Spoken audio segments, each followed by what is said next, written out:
Wrestling by nature is a spectacle. However, many people find themselves wanting to increase the spectacle as much as they can, whether it be promoters with ridiculous match stipulations, wrestlers adopting over-the-top gimmicks, or, in this case, a world-class composer who thought, you know what wrestling needs? Freeform percussion, a jackhammer, and a shed's worth of tools. In 1989, the Public Broadcasting Service, yes, PBS, aired an event called the Lonesome Pine Special. This was no ordinary wrestling broadcast. This was war games for 10 percussionists and 2 wrestlers, an avant-garde collision of classical music and professional wrestling. The brainchild of composer Walter Mays, this bizarre fusion saw Jeff Jarrett and Dutch Mantell wrestle a standard match, accompanied by a live orchestra that responded dynamically to the action in the ring. The result? A match that felt more like a fever dream than a sporting contest. At first, the entire scene feels awkward. The unusual camera work, the live orchestra playing along with the action, the surreal mix of hammers, sirens, and industrial noise, none of it follows the usual rhythm of a wrestling match. But as the minutes pass, something incredible happens. It works. The orchestra blends into the performance.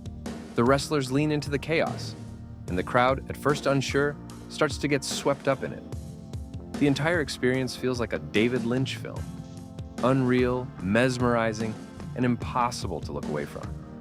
This is wrestling at its most artistic and its most absurd. Jeff Jarrett and Dutch Mantell, seasoned professionals in the art of Southern wrestling, were thrown into this high-concept experiment with zero preparation. No rehearsals, no set structure, just a see-what-happens approach. The percussionists followed along as best they could, reacting to strikes, takedowns, and holds with an improvised soundtrack. The result was oddly mesmerizing, somewhere between high art and absolute madness.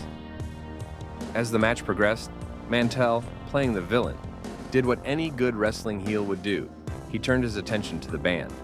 In a moment that sent the crowd into a frenzy, he attacked one of the percussionists, smashing him with a drum before DDTing him into the mat. It was in this moment that the high-class audience finally got it. This wasn't just a performance. This was wrestling. And in wrestling, anything can happen. After the dust and the sheet music settled, one thing was clear. No one really knew why this happened, but everyone in attendance had witnessed something unforgettable. Mantell later admitted that the wrestlers didn't understand the point of it either, but the money was good, so they rolled with it. And honestly, that might be the most pro wrestling thing of all time. Wrestling has always borrowed from the world of theater, but the Lonesome Pine Special blurred the line between combat and performance art in ways no one saw coming. A live orchestra, a smoky ring, and one very unfortunate percussionist who didn't sign up for a DDT. It's bizarre, it's brilliant, and is an example of why wrestling is a true art form. For more deep dives into wrestling's weirdest moments, please subscribe to this channel and don't forget to like this video.